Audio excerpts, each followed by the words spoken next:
LoreWarrior Aerotech. Chaeronea. Overview. Along with such clans as the Snow Ravens and Cloud Cobras, Clan Mongoose quickly established itself as a clan with a preference for aerospace forces. After the premiere of the Stooping Raven in the first part of the Golden Century, Clan Mongoose attempted to obtain one through a trial of possession. Following this failure, Khan Jess Greenhall used an incident that occurred during Operation Klondike, when the Mongoose and Snow Raven clans were conquering Cersei, as a way to leverage a new trial of possession, which they subsequently won. After studying the craft, Khan Greenhall felt that the expertise learned could be used to make a lighter, faster craft, more in line with the Mongoose style of combat. 4 years later, the striking Mongoose began filling out the clan's aerospace assets. The political maneuvering that began with this incident, however, only escalated until Smoke Jaguar absorbed Mongoose in 2868. Along with the Mongoose blood names, Smoke Jaguar originally wanted nothing to do with the striking Mongoose, feeling that any craft that bared the absorbed clan's name was now unworthy of the Jaguars. When Ilkhan Victoria Ward enacted the Uniform Designation Protocols a decade and a half later, the resource-poor Jaguars jumped at any excuse to cleanse the craft of its taint.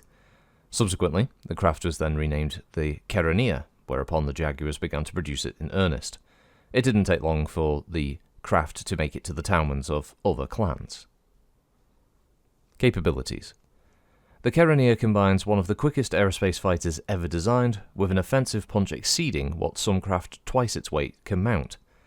The unique combination of speed and extended-range particle projection cannon give the 25-ton craft the ability to range far and wide on reconnaissance and yet hold its own, if briefly, against much larger craft. Deployment. Though outdated with the introduction of the Bashkir Omni Fighter, the Chaeronea is still an impressive craft, and as such is found in every clan's townman. Because of its simple construction, however, which utilizes relatively low-tech components, as well as its reliance on energy-only weaponry, the majority of these craft are fielded by predominantly resource-poor clans. Variants. There are 2 known variants of the Chaeronea. The first attempts to redress the lack of armor, adding 2 additional ton and replacing the extended-range particle projector cannon in the nose with 4 extended-range medium lasers, 2 in each wing. The second, fielded only by Snow Raven, upgrades the engine to an extra light and replaces the ERPPC with an extended-range large laser in each wing, along with 3 extra double heatsinks. So the first of the clan fighters from TRO 3067, we have the Chaeronea, 25 tons.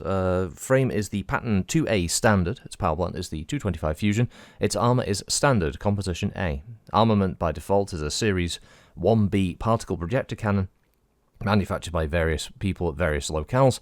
Its communication system is the Communications 4. Targeting and tracking is the TNT Type 3X. Stat-wise, we have obviously a relatively flimsy fighter with 14 armor on the nose, 12 on the wings, and 10 on the aft.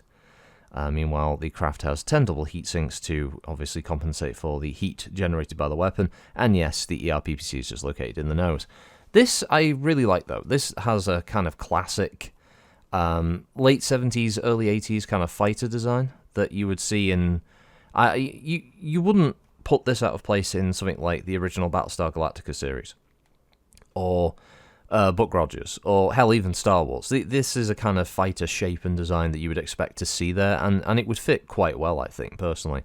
If this was to turn up on modern tables as a mini in X-Wing, God rest that poor game, then you wouldn't be too bad out to go like, oh, what is it? Oh, it's a Mandalorian fighter. That kind of thing. It fits. It has like a nice kind of sci-fi look to it.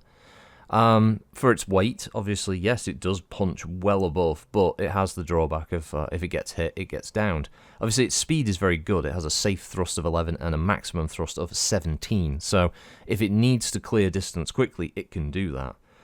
It can make itself quite a hard target. Obviously, yeah, the ERPPC means that it can more than amply keep up with the heat generated each turn where it's firing its main weapon, though I actually do quite like the sort of dogfight-focused field refit version with the 4 ER mediums.